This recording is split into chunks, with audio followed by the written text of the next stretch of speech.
Um grande asteroide está em rota de colisão com a Terra, porém ele é explodido no último minuto por mísseis nucleares. Só que esse ataque acabou criando monstros gigantescos que destruíram quase toda a população mundial. O que você faria? Você seria capaz de sobreviver a esse apocalipse? Nesse vídeo de Derrotando Filmes, eu irei mostrar como tomar melhores decisões para sobreviver a esse novo mundo, e assim derrotar amor e monstros.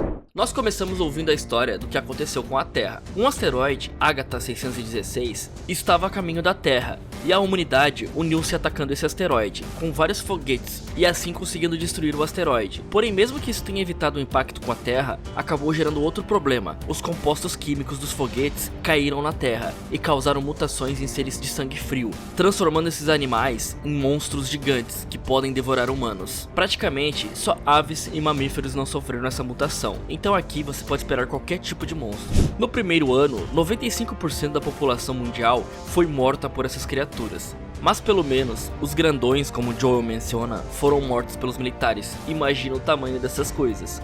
Então os sobreviventes se isolaram em locais como bunkers, quartos do pânico, abrigos e até mesmo em cavernas.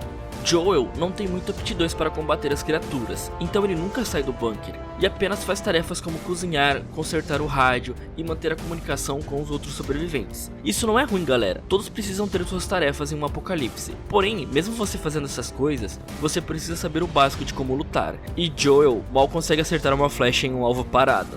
Então aprender a atirar com arco e flecha, manusear armas de combate físico como espadas, machados e facões é de extrema importância em um apocalipse. Você precisa estar preparado para uma situação onde as pessoas do seu bunker podem todas morrerem e você terá que se defender de alguma forma.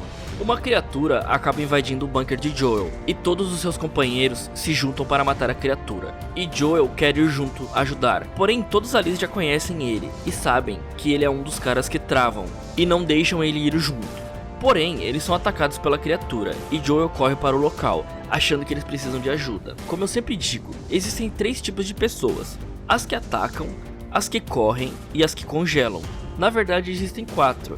Tem esse tipo de otário aqui que, além de correr, usa as pessoas como distração para conseguir fugir, mas não vamos levar isso em consideração aqui. Infelizmente Joel é o famoso travado, e ele congela na frente da criatura. Pelo amor de Deus, que agonia, ele estava com a besta colada na cara da criatura, é só apertar o gatilho. Por sorte, seus amigos chegam e salvam ele, e acreditem, esse cara tem muita sorte. Após ser salvo, Joel conversa pelo rádio com sua antiga namorada, de quando ele era adolescente. E ele decide sozinho, foquem nessa parte, sozinho, em ir na comunidade ver ela. Após 7 anos, sério Joel, eu não sei porquê cara, mas eu tô com uma sensação de que esse cara vai quebrar a cara quando chegar lá. A comunidade de Amy fica a 135 km dali, e seus amigos dizem que leva 7 dias para chegar até lá. Sinceramente, eu não acho que levaria 7 dias para andar tudo isso, pois levam 28 horas para andar 135 km, mesmo que você precise subir uma montanha. Ou seja, se você caminhar um dia inteiro usando a luz do sol, evitando viajar à noite, pois existem animais que são mais ativos à noite, e nós seres humanos não nos adaptamos bem para enxergar no escuro, dessa maneira você poderia caminhar cerca de 10 horas por dia, cobrindo até 50 km. Então uma jornada assim levaria em torno de 3 a 4 dias, mas acho que eles precisam dizer que levaria 7 para ficar mais dramático. E se a gente aplicar a regra de Clyde, isso levaria menos tempo ainda. Joel vai mesmo sendo desencorajado a ir. Ele leva apenas algumas coisas, como o seu livro sobre as criaturas, comida, o rádio, a besta e um mapa que ele não consegue entender. Porém, logo que ele sai, ele já está perdido e não sabe para onde é o oeste. E aí galera, vocês estão gostando do vídeo? Não esqueçam de inscrever-se no canal, ativar o sininho para receber as notificações e também de deixar o like se você está gostando. Nessa situação, ele poderia ter pego uma bússola para conseguir seguir o seu caminho. E caso você não tenha uma mão, você pode criar a sua própria bússola. Para fazer isso é bem fácil. Você pode usar algo metálico, como uma agulha, e esfregar ela no seu cabelo, ou em um ímã, caso você tenha um sobrando. Você deve esfregar ou passar o ímã nesse metal até que ele fique magnetizado. Após isso, você pode procurar por uma poça ou um lago e pegar uma folha e colocar essa parte magnetizada em cima da folha. Essa agulha, ela irá apontar diretamente para o norte e assim você saberá para qual lado deve ir. Uma outra forma de conseguir se localizar é usando uma árvore ou até mesmo a vegetação. O tronco de toda árvore tem um lado com mais musgo do que o outro. No hemisfério norte, esse lado está voltado para o norte, enquanto no hemisfério sul é o contrário. O musgo cresce mais na face sul do tronco.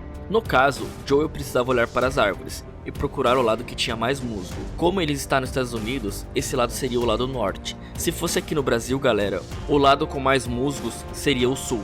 Além disso, ele poderia procurar por árvores que pudessem ter sido derrubadas por monstros e olhar o seu tronco. No hemisfério norte, esses troncos seriam mais desenvolvidos para o lado sul, pois é onde bate mais sol. Lembrando que isso não vale muito para quem está perto da linha do Equador. Gente, também existem métodos com relógios ou gravetos. Porém, em 7 anos eu não sei se ele teria um relógio funcionando, apenas se você estivesse com um relógio automático, onde as engrenagens precisam apenas do movimento natural do seu pulso para funcionar. Então vamos dizer que Joel tem um relógio automático funcionando. Eu vou mostrar como funciona pra gente que está aqui no hemisfério sul. Você deve tirar o relógio do seu pulso e colocá-lo na horizontal na palma da sua mão, em um local onde você possa ver o sol, e coloque a marca de 12 horas alinhada com o sol. O norte vai estar na bissetriz, ou seja, na metade do ângulo entre o ponteiro da hora e as 12 horas no relógio, que estão apontadas para o sol. E galera, eu acho que com isso vocês nunca mais vão se perder no meio do mato, né? Além disso, ele poderia levar um kit de primeiros socorros, com faixas para fazer curativo e itens para limpar as feridas. Você não vai querer que uma ferida sua infeccione no meio de uma floresta. E ele também poderia levar facas, machados ou alguma espada, para não confiar apenas na besta. Porém, Joel sai na sorte para realizar a sua jornada. E não demora muito e ele encontra um monstro, um sapo gigante.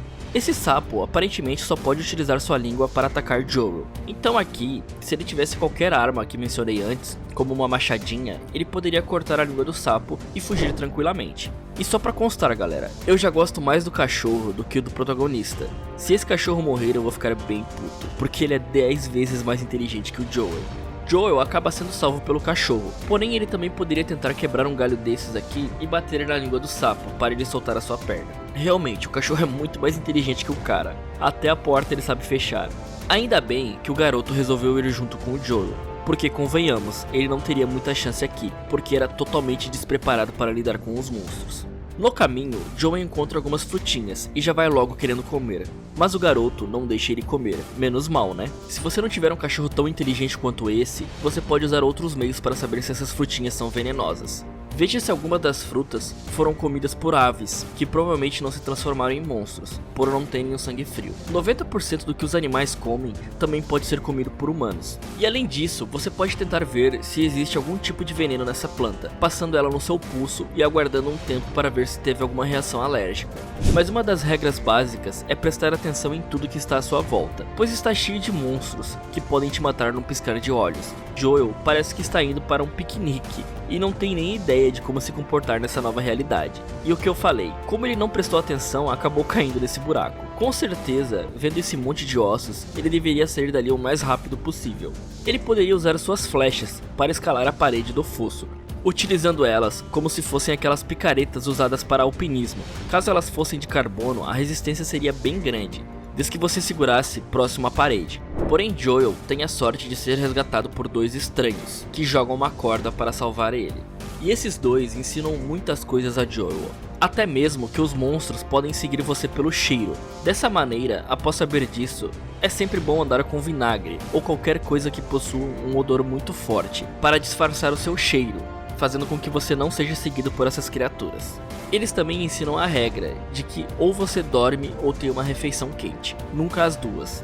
Pois se você parar para comer, as criaturas irão sentir o cheiro. Mas o que impede de você dormir e depois cozinhar? Será que as criaturas são inteligentes e conseguem ver a fogueira também? Isso poderia ser resolvido usando sacos para dormir. Dessa maneira você continuaria quente à noite e só acenderia a fogueira na parte da manhã. Mas pelo que eu sei, o calor de uma fogueira espanta os insetos e também afasta os animais maiores, já que muitos deles têm medo do fogo. Mas, caso você seja obrigado a seguir essa regra, sempre prefira dormir. Por perder noites de sono, podem ser muito prejudicial para o corpo, podendo causar cansaço, falhas na memória e na atenção. Após mais de 16 horas acordado, você já começa a sentir esses efeitos. E nós já sabemos que o Joel, dormindo corretamente, já não é um cara muito atento. Imagine se ele ficar sem dormir. Praticar a sua mira é algo muito importante para garantir a sua sobrevivência. Mas pelo amor de Deus, não largue suas flechas no alvo que você está praticando. Isso é um recurso escasso. Mesmo que seja possível fazer novas flechas com madeiras, uma de fibra de carbono tem a duração muito mais alta. Secar suas meias em trilhas longas é algo muito inteligente de se fazer, pois você não vai querer ter um pé de trincheira, que é algo que eu já comentei no vídeo de Assim na Terra como no Inferno. E novamente, eu não vou mostrar o que é pé de trincheira aqui. Se você é curioso, pesquisa no Google. Ter um conhecimento sobre as plantas que podem salvar a sua vida de algum envenenamento é muito bom. Porém, você só vai saber disso se alguém contar para você ou se você testou na prática. E lembrem-se, galera, tudo é comestível, mas tem coisas que são apenas comestíveis uma vez. Se é que vocês me entendem. Você também saberia se fosse um biólogo especialista em plantas. E galera, a primeira coisa que eu pensei é que você deveria ir para lugares frios para sobreviver a esses monstros, pois esses animais não conseguem controlar a sua temperatura corporal e dependem da exposição solar para se manter quentes. Alguns insetos chegam a migrar ou ficar completamente inativos para fugir do frio. Aqui Joel consegue superar seus medos, mostrando que você não precisa ser o cara que congela pelo resto da vida. E esses monstros parecem serem bem fáceis de serem mortos, pois aquele primeiro que vemos morre facilmente para a espada do amigo de Joel, e esse centopeia aqui morre após 2 flechadas. E gente, com certeza as pessoas teriam inventado armas eficazes contra vários tipos de monstros. Por exemplo, contra o sapo você poderia usar armas com sal grosso, ao estilo Supernatural. Com certeza essas armas iriam machucar bastante o sapo e fazer ele desistir de te perseguir. Após ele matar a centopeia gigante, eles procuram um abrigo, pois começou a chover. E lá ele fala com Amy e descobre que tem um cara em um navio dizendo que iria resgatar todos ali. É meio duvidoso isso, galera. São poucas pessoas que vão ser gentis em um apocalipse. Então eles seguem para encontrar Amy, porém acabam dando de cara com a rainha dos Sandglobers. Elas seguem qualquer som ou vibração que você fizer na terra. Além da granada, que foi super eficiente, ele poderia subir em uma árvore e depois atirar aquele brinquedo, atraindo a rainha para longe. E também segurar o garoto por mais tempo, para ele não sair correndo chamando a atenção da rainha novamente.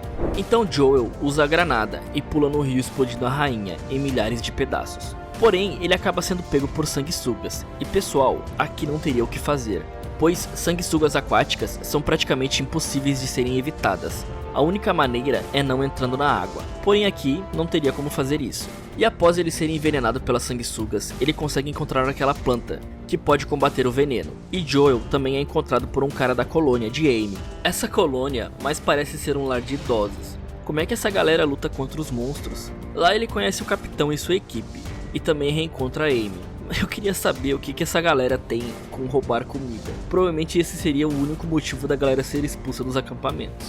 E o que eu falei, pessoal, a Amy já tinha superado ele há bastante tempo.